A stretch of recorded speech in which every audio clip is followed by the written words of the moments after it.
Il y a quelque chose d'anormal. On dirait que la Terre tremble.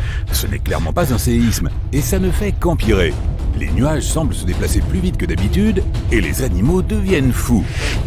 Le présentateur du journal télévisé apparaît avec un air alarmé et dit « Bonjour, nous sommes désolés d'interrompre votre programme. Les scientifiques viennent de découvrir que la rotation de la Terre fluctuait à un rythme inhabituel. Un groupe de spécialistes pense que la Terre accélère sa rotation à chaque seconde, et ils ne savent pas pourquoi. Même si la Terre augmentait sa vitesse de 1,6 km/h, la journée ne raccourcirait que d'1 minute et demie environ. On ne le sentirait pas vraiment, et on pourrait continuer comme si de rien n'était. Mais à mesure que la Terre tourne plus vite, nos corps qui sont adaptés à un rythme de 24 heures auront du mal à s'y faire. Si tu vis près de l'équateur, cela signifie que la rotation de la Terre est plus rapide qu'au pôle Nord et Sud. La zone située près de l'équateur a besoin de plus de temps pour effectuer sa rotation complète. Il pleuvra aussi plus que d'habitude. La rotation de la Terre maintient la météo en équilibre, de sorte que rien d'anormal ne se produit. Mais comme la Terre bouge plus vite, le climat s'emballe. Nous commencerons à voir plus de tempêtes et nous passerons plus de temps au chaud à l'intérieur à siroter un chocolat chaud. Même si cela semble bizarre, tout le monde peut continuer à mener sa petite vie. Mais si la Terre prenait un peu plus de vitesse et tournait à 45 mètres par seconde, la journée serait réduite à seulement 22 heures. Cela donnerait un peu l'impression d'être en décalage horaire en permanence.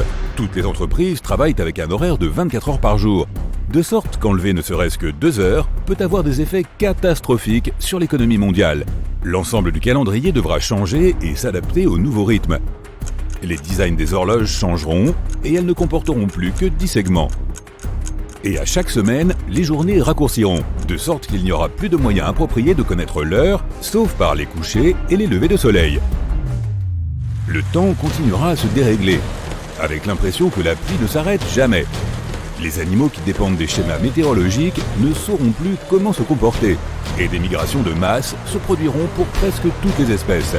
Des volées d'oiseaux voleront partout et atteindront des endroits où ils ne vont normalement pas, ce qui affectera toute la chaîne alimentaire et les écosystèmes. Les forêts, les jungles et les autres endroits peuplés par des animaux sont maintenus en équilibre lorsqu'ils ne sont pas affectés par les humains. S'il pleut constamment dans certaines zones, les inondations obligeront les animaux à se déplacer vers d'autres territoires et à rivaliser avec les prédateurs de la région. Si la Terre prenait de la vitesse chaque jour, alors en te tenant sur une balance dans l'Arctique, tu verrais que tu pèses 81 kg. Mais sur l'équateur, tu pourrais peser seulement 80 kg. C'est à cause de la force supplémentaire qui s'oppose à la gravité dans cette zone. Avec la Terre tournant plus vite, toutes les compagnies aériennes du monde entier se sont arrêtées, car les systèmes radars se sont détraqués et la météo est trop dangereuse pour voler. Tout le monde doit se déplacer en voiture. Les satellites sont positionnés de telle manière qu'il est crucial qu'ils restent là où ils sont afin de faire rebondir les signaux vers nous. À cause de ce qui se passe, les signaux Wi-Fi et TV ne peuvent plus passer. Les communications dans le monde entier vont finir par être courtes et lentes. Et finalement, nous aurons une panne totale de communication. Les navires cesseront de fonctionner et le commerce mondial s'effondrera, ajoutant des dommages supplémentaires à l'économie mondiale déjà défaillante. Les vents seront plus forts et plus rapides que d'habitude, ce qui signifie que les températures changeront. Les tempêtes et les ouragans seront plus forts que jamais et auront plus d'énergie destructrice. Et à 160 km/h, les régions équatoriennes seront englouties sous l'eau. Le bassin de l'Amazone et les petites îles seront désormais complètement submergés sous environ 15 mètres d'eau. La plupart des plantes seront en danger, surtout près de l'équateur. Avec les forêts menacées par les inondations, davantage d'écosystèmes seront en danger. Les arbres et les plantes ne survivront pas à tant d'inondations. Si la Terre tournait si vite que les journées étaient réduites à 15 heures par jour, nous aurions probablement l'impression d'être toujours dans un avion à réaction traversant des turbulences. Il serait impossible de dormir si la Terre continuait à prendre de la vitesse à chaque seconde de la journée. Les jours dureraient environ 7 heures, de même que les nuits. Le monde entier serait inondé, à l'exception des points les plus élevés des plus hautes chaînes de montagnes. Si cela se produit, les humains finiront très probablement par s'accrocher aux dernières parcelles de terre dégagées. La plupart de la vie animale disparaîtra. Et à mesure que la Terre tourne de plus en plus vite, la croûte terrestre perdra de sa dureté. ce qui engendrera des tremblements de terre plus fréquents et plus forts. Des volcans entreront en éruption un peu partout, même s'ils seront immergés par les eaux. Cela va continuer comme ça pendant un bon moment. De nombreuses catastrophes naturelles majeures comme les séismes, les tsunamis, les volcans et même la fonte des calottes glaciaires ont accéléré la vitesse de la Terre de quelques millisecondes. Alors que la vitesse de la Terre continue d'augmenter, ces catastrophes naturelles vont faire que la planète tourne encore plus vite. Même si ce n'est que de quelques millisecondes, c'est suffisant pour avoir des conséquences majeures. La Terre tourne maintenant à 1600 km/h. Et alors que tu es assis avec le reste des survivants, tu te sens en légère lévitation. Tu vois des petits cailloux et des rochers qui flottent à quelques centimètres du sol. Les nuages au-dessus de toi passent comme des étoiles filantes. L'air est épais et humide car l'eau monte vers le haut, formant de gros nuages prêts à déverser leur eau. Mais comme la gravité est plus faible, une partie de la pluie est en suspension dans l'air. De nombreux petits objets flottent autour de toi comme si tu étais dans l'espace. Les jours et les nuits ne durent pas plus de quelques heures. À ce stade, le monde entier est inondé et la croûte terrestre a disparu à 80%. Si cela dure plus longtemps, il n'y aura plus aucun être vivant, à l'exception peut-être de créatures microscopiques qui peuvent résister à des conditions extrêmes. Il faudrait que la Terre tourne à environ 28 300 km/h pour annuler la gravité et que les choses commencent à flotter. À ce moment-là, toute l'eau de l'océan va s'élever dans les airs et ressembler à une pluie inversée. Les gros rochers des montagnes se sépareront du socle rocheux et léviteront au-dessus du sol, ressemblant à de petites planètes dans l'espace. La Terre tourne maintenant 17 fois plus vite que d'habitude, ce qui fait qu'une rotation complète autour de son axe ne dure que 84 minutes au lieu de 24 heures. Si tu parviens à rester en vie aussi longtemps, tu verras littéralement les jours et les nuits passer en un instant. Tu flotteras aussi sans but dans le ciel, heurtant des rochers et d'autres surfaces. Tu ne reconnaîtras plus rien. La croûte terrestre se déchire, exposant le magma qui se trouve en dessous. Atterrir sur le sol n'est pas une option. Tu vois l'espace à mesure que tu montes de plus en plus haut. Tu ne sais pas à quelle vitesse tu vas, mais tout ce que tu sais, c'est que tu es probablement le seul humain restant dans ce monde en rotation. La Terre finira par tourner si vite que le reste des couches commencera à se détacher, exposant l'intérieur de la Terre. Elle commencera à s'aplatir autour de son noyau jusqu'à ce qu'elle devienne semblable à une crêpe. Rien ne pourra survivre à ce stade. Une telle quantité de chaleur sera produite par le noyau que la planète chauffera comme dans un micro-ondes. Toute l'eau disparaîtra et la Terre ressemblera à un point rouge dans le système solaire. Et lorsqu'elle commencera à s'approcher de la vitesse de la lumière, le temps se figera. Les rochers et les éléments flottants ne bougeront plus et finiront par être déformés. Et avec suffisamment d'efforts, la Terre finira par se transformer en un trou noir. Bien sûr, rien de tel ne se produira jamais. Selon les scientifiques, la Terre va très probablement ralentir sa rotation. Depuis que la Lune est entrée en scène, la Terre ralentit d'environ 6 km/h tous les 10 millions d'années environ. C'est à cause de l'attraction gravitationnelle de la Lune sur notre planète bleue. Et il est fort probable que cela continue ainsi.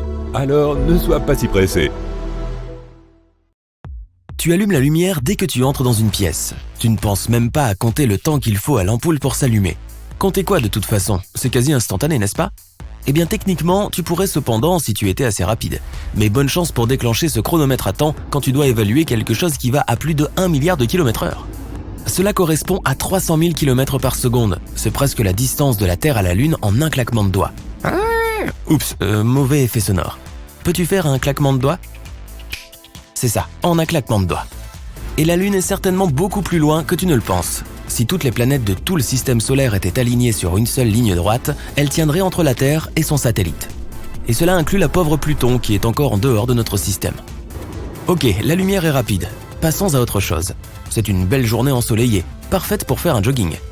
Et comme tous les autres jours, tu vas courir, tu t'arrêtes et tu penses « Hé, je me demande quelle est la vitesse du son. » Pas vrai? Eh bien, certainement pas aussi vite que la lumière. Tu as besoin de preuves? Tu peux le vérifier par toi-même, la prochaine fois qu'il y aura une tempête dans ta région.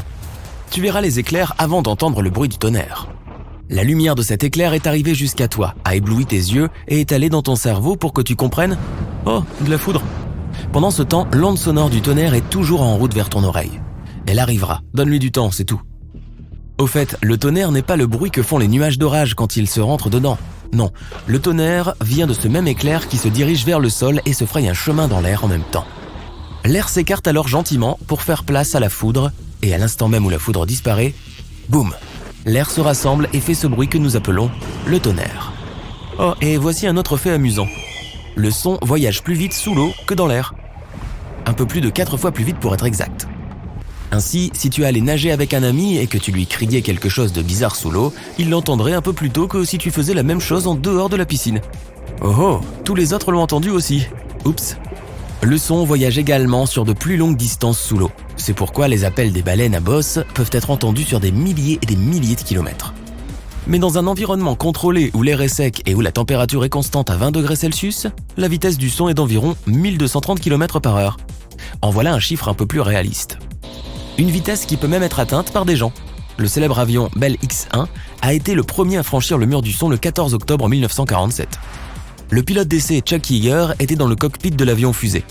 Imagine entendre ce boom sonore pour la première fois de l'histoire. Bravo, capitaine. Les humains peuvent faire la course avec le son, mais avec la lumière, c'est un tout autre défi. D'abord, la mesurer n'est pas chose facile. La vitesse officielle de la lumière a changé plusieurs fois au cours de l'histoire, même en remontant au XVIIe siècle. Après des siècles de débats et d'expériences avec toujours des résultats différents, la communauté scientifique a finalement réglé la question en 1983, semble-t-il. Pour mesurer la vitesse d'un objet, tu dois connaître 2 choses. La distance entre le point A et le point B et le temps qu'il faut à un objet pour se déplacer entre ces 2 points. En divisant la distance par le temps, tu pourras calculer toi-même la vitesse de la lumière. Mais à chaque fois que l'on fait une expérience pour mesurer la vitesse de la lumière, il y a toujours un problème dans les rouages que tout le monde a négligés, ou plutôt écartés. Lors des expériences qui impliquent des faisceaux lumineux et des miroirs, nous avons toujours inclus le voyage du faisceau lumineux de A à B et le retour sur A. À vitesse et distance égales, nous pouvons donc faire une expérience contrôlée et avoir comme résultat un chiffre officiel pour les livres. Affaire classée, fait-on cela? Mais pas si vite. En 1905, quelqu'un a dit quelque chose sur ce sujet. Et ce quelqu'un a émis une théorie selon laquelle la lumière peut se déplacer à des vitesses différentes vers l'avant et vers l'arrière. Tu n'arrives toujours pas à comprendre l'idée? Eh bien, prenons cet exemple. Tu as eu une dure journée. Tu as passé une nuit blanche au travail et tu as hâte de te coucher dans ton lit chaud et douillet. Tu montes dans un bus pour rentrer chez toi. La nuit est claire et il n'y a pas de trafic sur la route.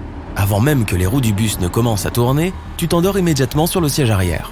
Mais juste avant cela, tu as vérifié l'heure et vu qu'il était exactement 10h du soir. Qu'est-ce qui se passe? Après une grosse secousse sur la route, tu te réveilles. Tu prends conscience de ton environnement. Mais tu te retrouves soudain exactement au même endroit qu'au moment où tu t'es endormi. C'était une sieste rapide, mais ensuite tu regardes ta montre et il est maintenant 23h. Tu t'es endormi dans le bus et tu as raté ton arrêt. Tu vas devoir refaire exactement le même trajet. Dommage. Que peux-tu en déduire? Étant donné que toute cette épreuve t'a pris 1 heure, tu peux supposer qu'il a fallu exactement 30 minutes depuis l'arrêt de bus pour arriver à ta maison et une autre demi-heure de ta maison pour revenir à l'arrêt de bus. Cela semble logique, non? Dans notre corps physique, ce genre de conclusion est parfaitement logique. Mais Albert Einstein est le fameux quelqu'un qui a remis en question cette idée. D'après son raisonnement, le voyage peut prendre 59 minutes pour rentrer à la maison au lieu de 30 et 1 minute pour revenir à l'arrêt de bus, ou même l'inverse.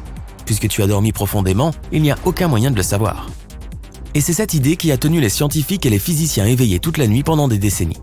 Lorsque tu atteins la vitesse de la lumière dans l'espace, les choses les plus incroyables commencent à se produire. Il faut environ 8 minutes pour que la lumière du soleil arrive jusqu'à la Terre. Alors, la lumière est super lente dans l'espace. Pas vraiment. Maintenant, on parle de distance inimaginable.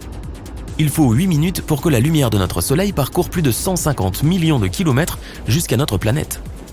C'est une chose à laquelle il faut penser quand on va à la plage. La lumière du soleil qui te permet de bronzer a traversé tout notre système solaire pour atteindre ta peau. Oh, comme c'est gentil. Et tu peux avoir un coup de soleil même quand il y a des nuages.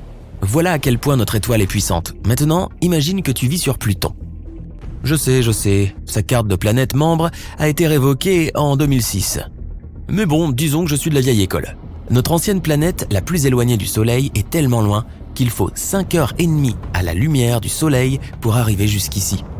Pas étonnant qu'il fasse toujours froid. La première planète sur son chemin est Mercure.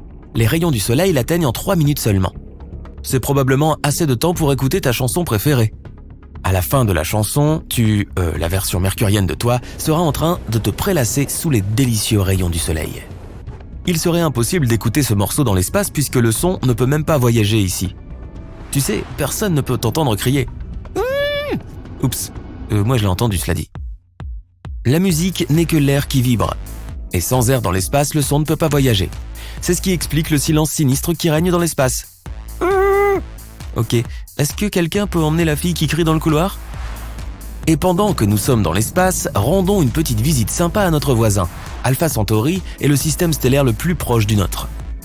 Et c'est rigolo, le voyage n'est qu'à 4 années-lumière. C'est 40 trillions de kilomètres et 37 000 ans de route. N'oublie pas de te préparer pour un bon petit déjeuner. Pour mettre tout cela en perspective, il faudrait environ 5000 générations dans une super navette et voyager à travers le vaste espace vide pour accomplir ce trajet. Et nous ne pourrons même pas nous approcher de l'étoile. Oh, et ce n'est que l'aller. Ok, je pense que maintenant je préfère rester sur Terre. Ouf, c'est mieux. Maintenant la question qu'on attendait. Comment pouvons-nous mesurer la vitesse de la lumière sans ce petit souci du retour ? Oh, j'ai trouvé. Pourquoi ne pas simplement mesurer la vitesse avec une caméra super high-tech et l'enregistrer image par image jusqu'à ce que nous puissions trouver sa vitesse ? Eh bien, rien n'est aussi facile qu'on le pense dans le monde de la physique, car quand on filme la lumière à travers un objectif, nous ne voyons pas la lumière elle-même, mais plutôt son reflet. Nous venons de revenir à la case départ. Ok, oublie ce plan. Alors, comment pouvons-nous prouver que la lumière va à la même vitesse vers sa destination que son reflet vers le point A ? La vitesse à sens unique a-t-elle une valeur définie qui n'est pas une constante ? C'est l'ultime question que se posent les scientifiques et jusqu'à présent, il n'y a tout simplement aucun moyen de la mesurer véritablement. Contrairement à la vitesse du son qui est plus facilement concevable, la vitesse de la lumière pourrait être à des années-lumière devant nous. Oui, encore des faits amusants présentés par Sympa. Ok, laisse tomber. Quelque chose se dirige vers notre planète et pourrait anéantir toute vie sur Terre. Il s'agit d'une aiguille ordinaire pesant environ 5 grammes. Tu te demandes probablement si le danger est bien réel. Est-ce qu'un objet si minuscule peut vraiment causer tant de dégâts ? C'est difficile à dire parce qu'elle avance à la vitesse de la lumière et nous ne savons pas vraiment ce qui se passera quand elle frappera la Terre. Nous sommes totalement dans l'hypothétique et les questions qui se posent sont nombreuses. Voici la première. Qu'arriverait-il à une aiguille à coudre dans l'espace ? Pourrait-elle réellement accélérer jusqu'à la vitesse de la lumière ? La réponse brève est non. Mais ce n'est pas si simple. Dans notre univers, rien de ce qui a une masse ne peut atteindre la vitesse de la lumière. Pour qu'un objet, quel qu'il soit, accélère, il faut de l'énergie. Et comme il ne peut pas y avoir une quantité infinie d'énergie, une telle vitesse est impossible. Pour cet exercice de pensée, nous pouvons donc simplifier les choses. Disons que l'aiguille se déplace à 99,9% de la vitesse de la lumière. Cela fait à peu près 299 300 km par seconde, soit 1,08 milliard de km/h. À cette vitesse, le voyage de la Terre au Soleil prendrait environ 8 minutes. À titre de comparaison, la vitesse maximale d'une fusée Falcon Heavy est de 39 600 km/h. Et la voiture la plus rapide sur Terre est plus de 2 millions de fois plus lente que la vitesse de la lumière. La plus grosse roche qui ait jamais frappé notre planète est la météorite Doba. Elle pesait environ 60 tonnes. Elle est tombée sur Terre il y a environ 80 000 ans et a causé énormément de dégâts. Est-ce qu'un objet aussi petit que notre aiguille à coudre pourrait avoir le même effet ? Bien sûr que oui. C'est une question d'énergie. Les petites choses qui se déplacent à la vitesse de la lumière ont plus d'énergie que les grands objets qui se déplacent lentement. Ainsi, notre aiguille super rapide toucherait le sol avec beaucoup plus de force. Lors de son impact, toute l'énergie qu'elle contient provoquerait un énorme boom. Tout ce qui se trouverait à proximité se désintégrerait. Mais une explosion aussi importante pourrait-elle vraiment détruire toute notre planète ? Comparons cela à la plus grande explosion que les humains aient jamais connue. Le nuage de débris qui a suivi cette explosion avait une hauteur de 64 km. On pouvait le voir à une distance de 160 km.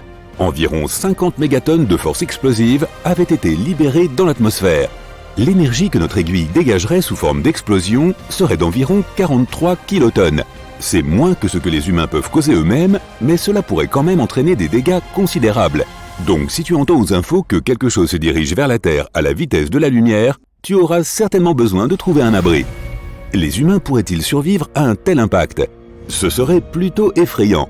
Un éclair de lumière éblouissant serait suivi d'une onde de choc d'une force incroyable. Les vitres de toutes les maisons dans un rayon de 4 km se briseraient. Les bâtiments les plus solides s'effondreraient. Toute cette énergie provenant de notre aiguille provoquerait de graves incendies jusqu'à 2,5 km de l'épicentre. Tout ce qui se trouverait à cet endroit serait, pour ainsi dire, atomisé. La situation serait un peu différente si l'aiguille se retrouvait dans l'océan. Tout comme pour une météorite, son impact provoquerait un énorme tsunami. Mais l'onde de choc n'affecterait pas les grandes villes et les gens ne seraient probablement pas blessés. Bien que si cela se produisait au large de la côte est des États-Unis, ce minuscule objet pourrait quand même provoquer une inondation à New York. Mais il pourrait se passer autre chose si une aiguille comme celle-ci entrait dans l'atmosphère terrestre. Comme elle se déplacerait à une vitesse proche de celle de la lumière, l'aiguille ne serait plus vraiment un objet solide, mais plutôt un groupe d'atomes volant les uns à côté des autres. Il est donc possible que l'aiguille traverse simplement notre planète comme elle traverserait un ballon. Cela se passerait très vite, en une fraction de seconde. Personne ne s'en rendrait compte et tout le monde continuerait sa vie. Mais voici la possibilité la plus incroyable. Et si l'aiguille touchait une personne ? Eh bien, il y a une très petite chance que cela se produise, seulement 1 sur 1,6 million. Mais quelque chose de similaire s'est déjà produit au moins une fois, lorsque 2 hommes en Turquie se sont retrouvés sous une pluie de pierres en 1888. Mais revenons à notre aiguille qui va à la vitesse de la lumière. Si un corps humain absorbait complètement toute cette énergie au moment de l'impact, il se désintégrerait tout simplement. Mais il peut encore se passer autre chose. L'aiguille pourrait desserrer les liens entre les molécules et les atomes de ton corps et passer à travers eux sans te causer de douleur. Tu sentirais juste quelque chose comme une piqûre de moustique. Bien sûr, cela laisserait quand même sa marque. L'aiguille ferait un trou parfait dans ton corps. Mais tant qu'elle ne traverserait pas tes organes vitaux, tu n'aurais rien à craindre. En plus, tu pourrais te vanter de la chance extraordinaire que tu as eue. Une aiguille de l'espace tombant sur toi, c'est presque comme si tu gagnais au loto. Il semble donc qu'une aiguille se déplaçant à la vitesse de la lumière ne ferait pas tant de mal que ça. Elle pourrait creuser un grand cratère quelque part, mais dans l'ensemble, le monde continuerait de bien se porter. Mais que se passerait-il si quelque chose de beaucoup plus gros qu'une aiguille se dirigeait ainsi vers la Terre ? En 2013, une grosse météorite est entrée dans l'atmosphère au-dessus de la Russie. Heureusement, elle s'est en grande partie consumée avant d'atteindre le sol. Mais le plus gros morceau ayant subsisté pesait un peu plus d'une demi-tonne. La météorite a explosé à environ 23 km au-dessus de la surface et a légèrement endommagé plus de 7000 bâtiments. Environ 1500 personnes ont été blessées, mais elle ne se déplaçait qu'à une vitesse d'environ 59 500 km/h. Que se serait-il passé si elle avait accéléré pour se rapprocher de la vitesse de la lumière ? Un objet de cette taille, se déplaçant à une vitesse de près de 299 300 km par seconde, posséderait une énorme quantité d'énergie. Son impact anéantirait un continent entier. L'onde de choc serait d'une telle force qu'elle ferait le tour complet de la planète et détruirait absolument tout sur son passage. Le tsunami provoqué par l'explosion emporterait notre civilisation dans l'océan. Les humains ne survivraient que s'ils parvenaient à atteindre des abris souterrains très profonds. Mais une fois que toute la poussière serait retombée et que nous serions remontés à la surface, nous constaterions qu'il ne resterait plus rien de vivant sur Terre. La situation serait plus ou moins la même que lorsqu'un météore a vraisemblablement anéanti les dinosaures il y a des millions d'années. Il est vrai que cette météorite n'avançait pas aussi vite, mais elle était tout aussi grosse. Bien sûr, notre planète s'est remise de cet impact et la vie est revenue. En fait, il existe bien actuellement un objet qui se déplace dans notre système solaire et qui pourrait détruire la moitié de la Terre, la comète de Halley. Elle pèse environ 220 milliards de tonnes. Ça fait beaucoup de zéros. Par ailleurs, cette comète s'est déjà suffisamment approchée de nous pour que nous puissions la voir au moins 30 fois. La dernière fois qu'on l'a vue, c'était en 1986. Mais nous aurons l'occasion de la revoir dans un avenir pas trop lointain. Sa prochaine apparition est prévue pour juillet 2061. Si un objet comme la comète de Halley heurtait la Terre, cela changerait complètement la forme de notre planète. L'explosion formerait un cratère de la taille de l'Eurasie. Après un tel impact, la Terre ne serait plus jamais la même. À présent, parlons de quelque chose d'un peu plus réel, même si c'est sérieusement bizarre. Y a-t-il quelque chose dans l'univers qui puisse se déplacer à la vitesse de la lumière ? Eh bien, presque. Les scientifiques ont découvert que certaines galaxies superactives peuvent cracher des boules de gaz chaudes de la taille de Jupiter. Ces galaxies sont appelées des blazars. En étudiant ces boules, les scientifiques ont été très surpris parce qu'ils ont découvert qu'elles se déplaçaient à environ 99,9% de la vitesse de la lumière. Pour accélérer quelque chose d'aussi gros qu'une boule de bowling jusqu'à cette vitesse, il faudrait toute l'énergie produite sur Terre pendant une semaine entière. Alors imagine combien d'énergie il te faudrait pour lancer un objet de la taille de Jupiter dans l'espace. Il y a de fortes chances que ces boules reçoivent toute cette énergie de trous noirs supermassifs présents à l'intérieur des blazars. Un trou noir absorbe des tonnes de particules, mais en accélère aussi d'autres et les pousse dans l'espace.